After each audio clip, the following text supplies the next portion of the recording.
Hello friends, आज है एक और वीकेंड और आज हम जा रहे हैं सुंदरबन, जो कि कोलकाता से 102 किलोमीटर दूर है। हमारा ये सुंदरबन टूर 2 नाइट 3 डेज का है।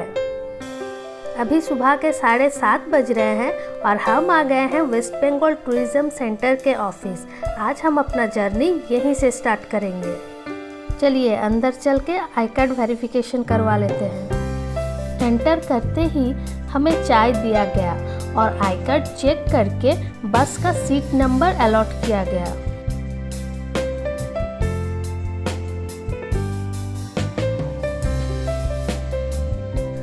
हाँ, अभी टाइम हो रहा है 8:15। हमें बोल दिया गया अपने बस के अलॉटेड सीट में जाके बैठने को। ये रहा हमारा बस से हम सोनाखाली तक जाएंगे।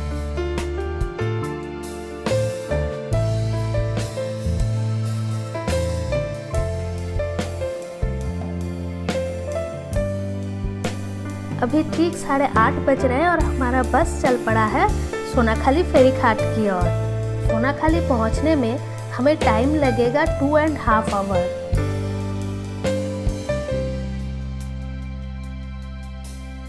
अभी बस चलना शुरू ही किया था कि इतने में ही आ गया हमारा ब्रेकफास्ट। वेज में है सैंडविच, केक, एप्पल, बनाना, मिठाई और 2 चॉकलेट और उसके साथ एक पानी का बॉटल। नॉनवेज में भी वही सब है, सिर्फ एग ऐड किया गया है बनाना के बदले। खाते खाते हम बाहर के ब्यूटीफुल व्यू का भी आनंद उठा रहे हैं।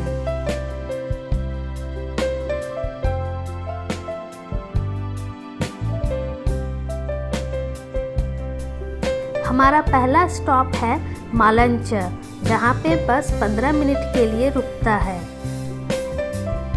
अगर आपको खाने पीने का सामान लेना हो तो यहाँ से ले सकते हैं और यहाँ पे वॉशरूम का भी इंतज़ाम है। यहाँ देखिए, बच्चे यहाँ पे फुल मस्ती में हैं। 15 मिनट का ब्रेक लेने के बाद हम आगे बढ़े सोनाखाली फेरी घाट की ओर। हम पहुँच गए सोनाखाली। अब हमें यहाँ से फेरी घाट जाना होगा, जो कि करीबन 500 मीटर दूर है। अगर आप पैदल चलना नहीं चाहते हैं तो इस तरह का रिक्शा कर सकते हैं। भाड़ा है पर पर्सन 10 रुपीज़। हम पहुंच गए फेरी घाट। सर्वोजया क्रूज में जाने वाले पैसेंजर को उधर बुला रहे हैं। इस तरह के छोटे छोटे नाव में करके हमें ले जाया जा रहा है क्रूज तक। टाइम लगा सिर्फ 2 मिनट। ये रहा हमारा क्रूज सर्वोजया।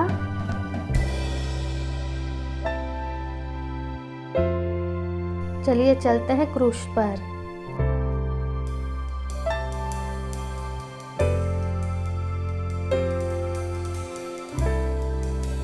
ये रहा हमारा बर्थ। ओ, यहाँ पे विंडो भी है।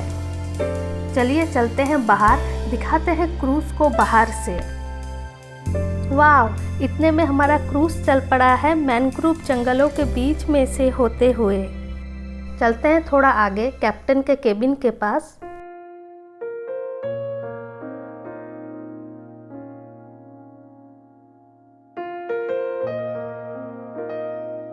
अभी हम काफ़ी दूर तक पानी के रास्ते से होते हुए घने जंगलों में आ चुके हैं। यहाँ से दूर दूर तक इंसान नज़र नहीं आएंगे। नज़र आएंगे तो सिर्फ जंगली जानवर और रंग बिरंगे तरह तरह के पक्षी।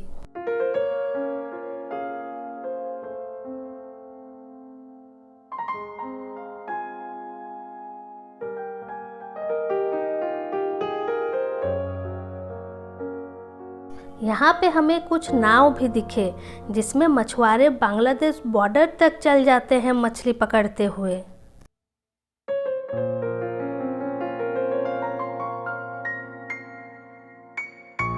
यहाँ पे जितने भी देर खड़े रहेंगे, नदी के कलकल आवाज और दोनों तरफ जंगल का सन्नाटा आपके मन को मुग्ध कर जाएगा। अभी मैं आपको इस क्रूज के डेक के बारे में बताने जा रही हूँ। इस क्रूज में टोटल 3 डेक है, जिसमें से ये लोअर डेक है। चलिए अंदर चल के दिखा देते हैं। इसमें भी आप अपना बुकिंग करवा सकते हैं, लेकिन इस डेक में एक ही प्रॉब्लम है कि इसमें कोई विंडो नहीं है। बाकी इस डेक में इस तरह के कई रूम हैं। एक रूम में इस तरह के 3 बेड लगे हुए हैं।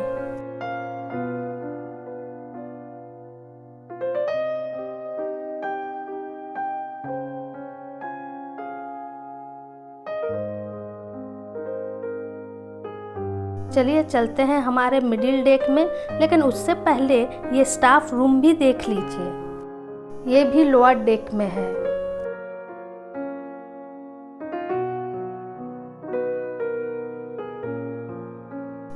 मिडिल डेक तो ये जो हमारे लेफ्ट साइड में आप देख रहे हैं, जिसमें हम लोगों ने भी बुकिंग करवाया है। अब चलते हैं अपर डेक में। अपर डेक यूज़ किया जाता है डाइनिंग एरिया के लिए और सीनरिक व्यू देखने के लिए।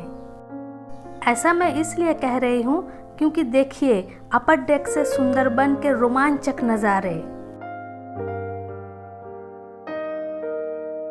इस क्रूज में हमारे साथ गाइड भी दिया गया है, जो कि हमें बता रहे हैं हम कौन कौन सा स्पॉट देखेंगे और उनके क्या क्या खासियत है। इसके अलावा हम कौन कौन से नदी से गुजर रहे हैं और आने वाले 2 दिन में हम कौन कौन से नदी से गुजरेंगे, इसके भी जानकारी दिया जा रहा है। हमें कहा गया हमारा पहला टूरिस्ट स्पॉट आने में अभी 1 घंटा बाकी है, तो इसी बीच हमें लंच करने कह दिया गया। चलिए चलते हैं, देखते हैं क्या क्या है। ये फिश है, दोई कातला, पटल आलू का सब्जी, और ये बेगुनी, छोला दाल, राइस। इसके साथ साथ मिठाई, पापड़ और चटनी तो है ही। अगर आप चैनल में नए हो तो कीजिए चैनल को सब्सक्राइब और हिट कीजिए बेल बटन को ऑल ऑप्शन के साथ, ताकि आपको नए नए वीडियो के नोटिफिकेशन मिलते रहे। चलिए हम भी लंच कर लेते हैं।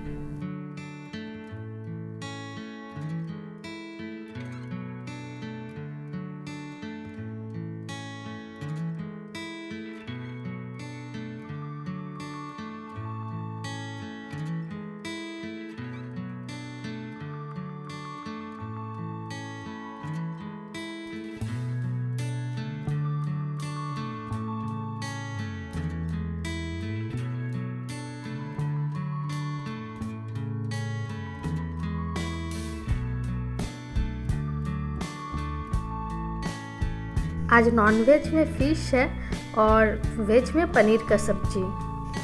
बाकी सब तो सेम ही है। और हाँ, खाते खाते हम बाहर के खूबसूरत नज़ारे को हम कैसे मिस कर सकते हैं। सुंदरबन फैला है बांग्लादेश और इंडिया में, जिसका 40% एरिया हमारे इंडिया में है और बाकी के 60% बांग्लादेश में। हम पहुंच गए हमारे पहले टूरिस्ट स्पॉट में। हमें क्रूज से स्पॉट तक ले जाया जा रहा है इस तरह के बोट में करके।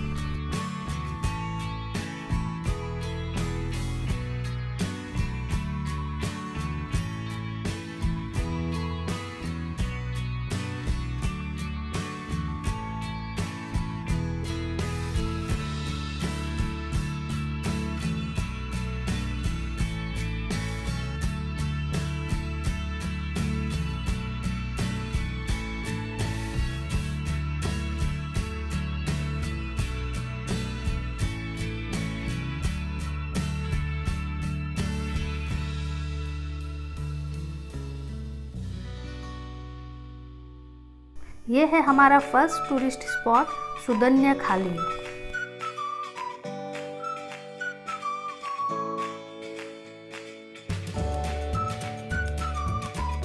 गेट से घुसते ही हमें वनदेवी के दर्शन हुए। कहा जाता है यहाँ के लोग जंगल में जाने से पहले वनदेवी का पूजा करते हैं, ताकि उन्हें बाघ से कोई खतरा ना हो।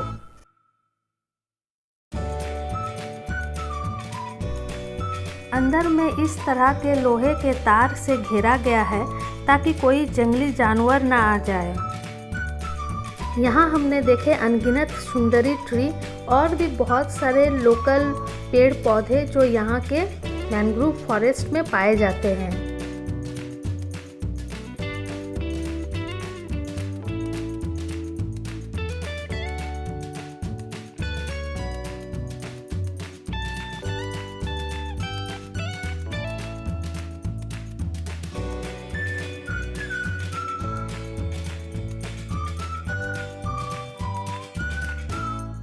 चलते चलते हम पहुंचे हैं हमारे वॉच टावर के पास।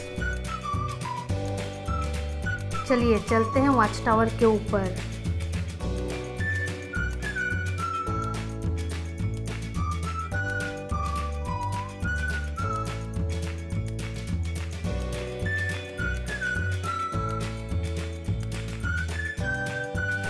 कहा जाता है इस टावर से ज़्यादातर बाघ देखा जाता है, उसके साथ साथ कुछ अन्य जीव जंतु भी दिखाई देते हैं, जैसे deer, crocodile, wild pig, monkey.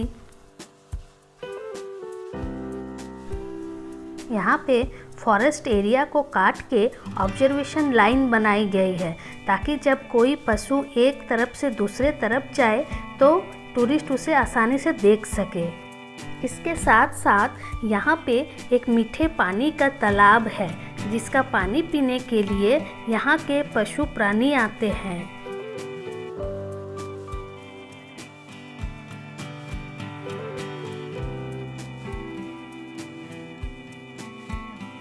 वो रहा, हमें एक डियर दिखा। एक्चुअली बहुत दूर है, हमारे कैमरे के लेंस से बाहर। और यहाँ पे देखिए एक गौ सांप। ये सब आप जितने भी पशु प्राणी देख रहे हैं, ये सब वॉच टावर से काफ़ी दूर है। अब हम यहाँ से एग्जिट गेट की ओर चले। रास्ते में हमने ये पुराना जहाज देखा और कुछ बंदर।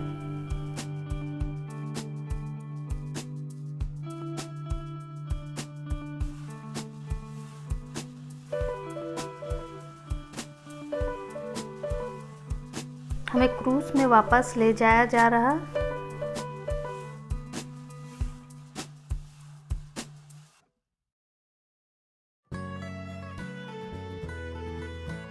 अब हम आगे चले हमारे दूसरे टूरिस्ट स्पॉट की ओर। करीबन 1.5 घंटे के बाद हम पहुंचे हैं सोजने खाली।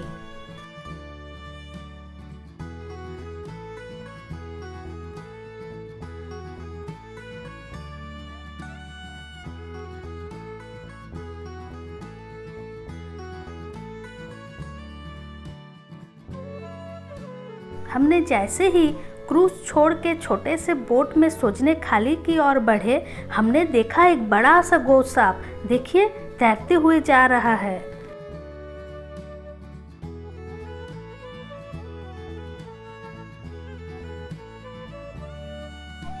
ये है हमारा सेकंड टूरिस्ट स्पॉट सोजने खाली। सोजने खाली टूरिस्ट स्पॉट होने के साथ साथ इको टूरिज्म सेंटर भी है।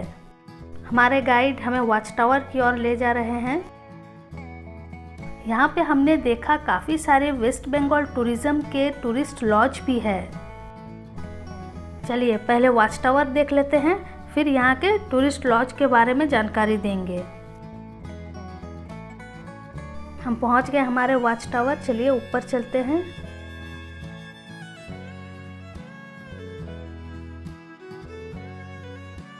बहुत सुंदर, ब्यूटीफुल सी, चारों तरफ सिर्फ हरियाली ही हरियाली है। बहुत घने जंगल होने के कारण यहाँ पे हमें कोई जानवर देखने को नहीं मिला। चलिए नीचे चलते हैं और लेते हैं टूरिस्ट लॉज के बारे में कुछ जानकारी। यहाँ पे सीढ़ी से लेकर घर तक सब लकड़ी से बनाया गया है।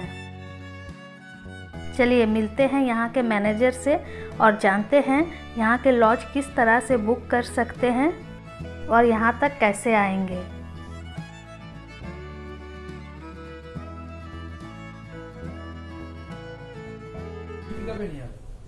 আচ্ছা, মানে গদখালি পর্যন্ত আসতে হবে। গদখালি অবধি গাড়ি রাস্তা। আপনি যদি মনে করেন 7:40 ট্রেন ধরবেন শিয়ালদা থেকে, ওখান থেকে এসে ক্যানিং নামলেন 9টার মধ্যে, ওখান থেকে বাস পাবেন গদখালি, গদখালি থেকে আমরা নিয়ে আসবো। আর যদি নিজস্ব গাড়ি থাকে তাহলে গাড়ি করে মানে আসবে। গদখালি অব্দি কলকাতার কানেক্ট। আমি বলছি গদখালি থেকে ওনারা নদী করে এখানে কিভাবে আসবে? গদখালিতে হ্যাঁ, ওখানে তো বাসও আছে আর প্রাইভেট কার রাখার ব্যবস্থাও আছে, ওই পর্যন্ত শেষ। তারপরে এবার আমাদের বোর্ডটা ফ্রি যাচ্ছে তো। ও আমাদের সোনাখালি বোর্ড আছে। আমাদের দুখানা বোর্ড আছে, 3খানা বোর্ড আছে এখানে। আচ্ছা আর একটা এসেছিল তোমার, ওটাকে আমরা ফিরিয়ে দিয়েছি, মধুকরের ছিল, আচ্ছা ওটা ঘুরিয়ে দিয়েছি। দুটো বোর্ড আছে, একটা পিক আপ ড্রপ করছে, একটা জঙ্গলে যাচ্ছে, আরেকটা বোর্ড যে আছে মিনি বোর্ডটা জল আনতে যাচ্ছে। ও নিচি জল থেকে নেই, আমাদের কিনে আনতে হবে। কিনে আনতে হবে। স্টার্টিং ভাড়া কত থেকে? এখানে আমাদের নন এসি আছে 1800 টাকা, আর এসি? আর এসি স্ট্যান্ডার্ড হচ্ছে কার্ড দিয়ে দিচ্ছি। এসি স্ট্যান্ডার্ড হচ্ছে আপনার 2499, মানে 2500 টাকা ছিল। তো জিএসটি ব্যাপারটা যখন না, ছিল, আমরা যদি অফিস থেকে আসি 8-10 জন, হ্যাঁ। তাহলে ওই যে গদখালি বলছেন ওখানে নেমে আপনাদের বোট যাবে আমাকে নিতে। আমাদের সেই খরচাটা কি এই রুম ভাড়ার মধ্যে? কোনটা? গদখালি থেকে এখানে যে ওনারা বোর্ডিং করে আসবে ফ্রি যাবে। কিন্তু আপনাকে টাইম দিয়ে আসতে হবে। হ্যাঁ, time মতো ওখান থেকে 11:30 সকাল 11টার মধ্যে 11:30। 11টার মধ্যে ওখানে পৌঁছাতে হবে। यहाँ के मैनेजर ने हमें बताया आप रूम ऑनलाइन बुकिंग कर सकते हैं, जिसका भाड़ा है 1800 रुपया नॉन एसी का और 2500 एसी का। रूम बुकिंग करने के बाद आप यहाँ आएंगे कैसे?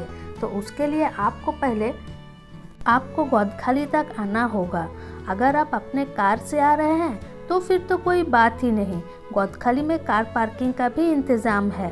इसके अलावा आप बस में भी आ सकते हैं। ठीक सुबह के 11 बजे होटल के लिए नाव चलते हैं, वो भी फ्री ऑफ कॉस्ट। आप उस नाव में करके सुजनेखाली इको टूरिज्म सेंटर आ सकते हैं।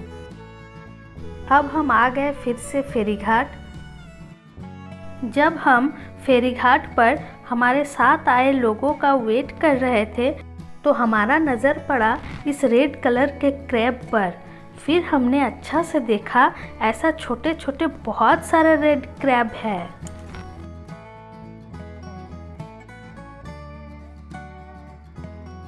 हम क्रूज पर लौट आए और इवनिंग स्नैक्स के साथ देखिए यहाँ का सनसेट का मनमोहक नज़ारा। स्नैक्स में है फिश कटलेट और ओनियन पकोड़ा, वो भी सॉस के साथ, और इसके साथ गरम गरम चाय। वेज में भी वही है, सिर्फ फिश कटलेट के बदले पनीर पकोड़ा। हम स्नैक्स खाने के बाद अपने सीट पर चल गए थे। अभी 8 बज रहे हैं और अभी है सूप टाइम। सूप के साथ साथ बाहर के व्यू को मिस नहीं करना है। सूप लेके हमें 1 घंटा ही हुआ है और हमें डिनर के लिए बुला लिया गया। डिनर में है मटन रज़ाला, फ्राइड राइस, चपाती, मिक्स वेज, दाल और मिठाई। आप खाते खाते यहाँ के नाइट ब्यूटी का भरपूर आनंद उठा सकते हैं। यहाँ की एक बात मुझे बहुत अच्छी लगी, खाने पीने का टाइम यहाँ पे बहुत अच्छा से मेंटेन किया गया है, मॉर्निंग टी से लेकर रात के डिनर तक। फ्रेंड्स, इसके साथ हमारा आज का दिन यहीं पे ख़त्म होता है। फिर हम आपसे मिलेंगे कल हम जाएंगे बुरी डबरी और झींगाखाली, जहाँ से आप बांग्लादेश के सीप और बांग्लादेश में बसे सुंदरबन को भली भांति देख सकते हैं।